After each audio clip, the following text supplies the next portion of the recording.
Olá, meu povo! Estou eu aqui de novo.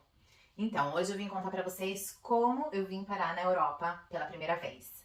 Como eu já disse, eu sou filha de espanhola e o sonho nosso sempre foi voltar pra cá. Mas a minha mãe, sendo uma funcionária pública, que me mantinha sozinha, a gente nunca pensava em poder vir passear apenas, né? Quando eu tinha 18 anos, nós fizemos o passaporte espanhol e eu decidi que eu iria vir mais cedo ou mais tarde. Quando eu me formei, terminei a faculdade de Direito, eu decidi que iria vir para a Europa para aprender línguas, para ter um diferencial entre os outros advogados e ter uma nova experiência, né, internacional e fazer cursos. Então, foi isso que eu fiz. Mais ou menos no meio de janeiro, a nossa colação de grau, e eu vim para Espanha, na época, dia 31 de janeiro. Gente, não deu tempo nem de fazer o B. Então, nós decidimos, eu e minha mãe, que eu iria vir. Isso nós decidimos um ano antes de eu terminar a faculdade. Eu tenho família ainda em Valência, que é os primos da minha mãe, e a gente sempre se manteve em contato. E quando eu decidi que eu iria vir para a Europa, entrei em contato com eles, contando que gostaria de vir. Eles, não, pode vir para cá, ficar aqui na nossa casa, e daí aqui você dá um jeito, procura trabalho. Eu falei assim, ótimo, perfeito. Então, gente, eu resolvi vender a minha motinha, eu tinha uma bis na época, pra poder ter esse dinheirinho, né, já que eu tinha uma hospedagem. Só que 15 dias antes da viagem, o meu tio, né, o primo da minha mãe, me ligou falando que infelizmente ele não poderia mais receber a gente, porque o pai dele estava muito doente e que eles não poderiam dar a atenção que eu precisava. Falei, não tem problema, eu ajudo vocês, né? Não, infelizmente a gente não pode receber. Só que, gente, eu tinha pedido conta do trabalho, eu tinha vendido minha moto, eu já tinha desfeito de muitas coisas minhas. Falei, como? 15 dias antes da viagem? Não tem como, sabe? Eu vou de uma forma ou de outra. Só que eu tinha apenas 500 euros. E um cartão sem limite, tá? Que minha mãe conseguiu no banco, graças a Deus, um cartão internacional sem limite. Só que a minha mãe não teria dinheiro para pagar se eu precisasse usar o cartão sem limite. Então, na verdade, era só para emergência. E eu tinha esses 500 euros. Então, eu decidi ir igual. Falei assim, não, eu vou. Eu lembro que a minha passagem era de São Paulo, Milão, Madrid, e depois de Madrid eu ia pegar um ônibus para Valência. E no fim eu falei assim, não, eu vou ficar em Madrid. Falei, bom, uma cidade grande, eu vou ficar para Madrid mesmo. Então, era isso que eu tinha decidido. Comentei com alguns amigos, né, a respeito dessa decisão minha. Uma amiga minha que trabalhava em São Paulo, que trabalhava numa multinacional, comentou com outros colegas a respeito dessa minha decisão. E eles ficaram horrorizados. Falaram assim, como assim? Ela vai com pouco dinheiro desse jeito, né? Falei assim, o pior que pode acontecer é eu chegar lá, eu não conseguir trabalho, porque eu tinha cidadania espanhola, então em teoria poderia conseguir trabalho mais rápido. Falei assim, o máximo que pode acontecer é eu chegar lá, eu não conseguir trabalho e eu ter que voltar. Eu antecipo minha passagem e volto pra casa. Falei, mas eu não vou perder essa oportunidade. Essa minha amiga falou com um colega que tinha uma amiga na Espanha, e essa amiga na Espanha me ajudou. Ela se ofereceu pra me ajudar. Então a gente passou a conversar todos os dias pela internet. Na época era Skype, porque a gente não tinha essa tecnologia de hoje. E ela foi me auxiliando nas coisas que eu precisava, de documentação, blá blá blá. E eu vim pra Espanha.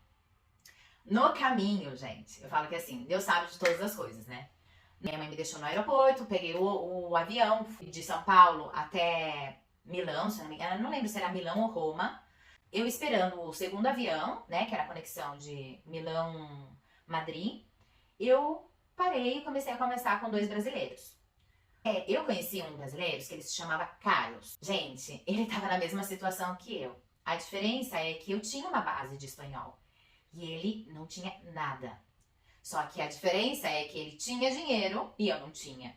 E daí a gente conversando e ele passou mais ou menos para a mesma coisa, que uma moça da cidade dele tinha se oferecido para ajudar ele a chegar em Madrid.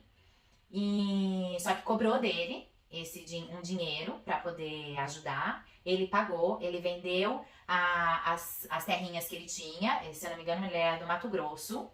Ele vendeu os gados que ele tinha alguns gados. Ele trabalhava na Fiat e ele pediu a conta do trabalho para poder ir para Madrid. E uma semana antes também essa menina desapareceu. E o coitado também, já que tinha se desfeito de tudo, ele tomou a mesma decisão que eu. Falou assim, não, eu vou, o máximo que pode acontecer é eu voltar, antecipar minha passagem e voltar. E quando eu ouvi a história dele, eu falei assim, gente, eu acho que Deus, sabe, me colocou na frente dele porque eu preciso ajudar ele. Uma pessoa que não me conhece se ofereceu pra me ajudar. Eu nem sei se ela é uma assassina ou se ela rapta pessoas, vai saber. Falei, em teoria é uma pessoa boa porque é indicação de um amigo da minha amiga. Mas eu falei assim, eu vou ligar pra essa senhora que se ofereceu a me ajudar e vou contar a história dele. Se ela me ajudou, ela provavelmente vai querer ajudar ele. Porque ela também não conhece. E quando eu liguei pra ela, ela falou assim, não, Dani, traz ele comigo. Só que, gente, ele era muito grande, assim, sabe? Ele tinha uns 1,80 m e pouco. E fortão, sabe? E eu peguei e falei assim, bom, vou com ele então. Falei assim, pelo menos, se ela for uma pessoa malvada, ele vai poder me defender, né? Ou ele vai se juntar com ela e eu vou me ferrar de vez. Falei assim, mas tô na chuva, vamos se molhar, né? E fui. Gente, foi uma coisa incrível, assim, sabe? Porque quando nós chegamos em Madrid, eles nem olharam o passaporte deles. Dele e de uma outra moça que tava com a gente. Por quê? Porque como eu era espanhola, eu acho que eles acharam que era tudo da mesma família. E eles olharam meu passaporte e não olharam deles. E eles não receberam carimbo. Eu falei assim, quando eles passaram, eles falaram assim, mas a gente não vai passar mais pra nenhuma polícia? Eu falei, não. E eles estavam indo legal, os dois. Eu falei assim, não, a gente já passou pela polícia que a gente tinha que passar, né, pela fiscalização. Mas eles não carimbaram meu passaporte. Eu falei, ah, de verdade? Não acredito.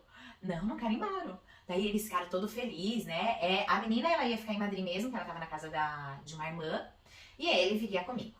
Eu sei que ele tava todo animado, ele falou assim, ai, você me trouxe sorte, que não sei o quê. Agora eu não tenho carimbo, agora eles não têm como controlar quando eu entrei, né? Enfim, eu sei que ele tava todo feliz. E depois disso, nós pegamos o ônibus e fomos pra Vigo, que era a cidade onde essa mulher que se ofereceu a nos ajudar, que hoje eu chamo ela de mãezinha, ela é minha segunda mãe, que eu falo que Deus colocou ela no meu caminho, sabe? Que é a pessoa mais maravilhosa do mundo. Sou muito grata, porque hoje tudo que eu tenho, tudo que eu faço foi graças a ela, sabe? Claro que foi com muito esforço meu, mas se ela não tivesse me dado essa oportunidade, sabe? Eu não teria conhecido meu marido, eu não estaria aqui hoje. Então, assim, sou muito grata. Ela é uma pessoa maravilhosa que eu amo muito. E aí a gente chegou. Quando eu cheguei na rodoviária em Vigo, tava eu e ele, né? Eu só vi assim, ela é baixinha, na época ela tinha o cabelo vermelho. Só vi, ela tinha falado pra mim, eu tenho o cabelo vermelho, tá? Ela tinha mandado foto. Só vi assim, uma baixinha vindo de cabelo vermelho, ai, muito fofa. Ela veio, abraçou a gente, beijou a gente, levou a gente pra casa dela. Deixou a gente tomar um banho. E ela já tinha agendado com alguns lugares pra levar a gente pra ver apartamento, tá? Porque a gente tinha que ter um lugar pra dormir. E nisso, a gente foi.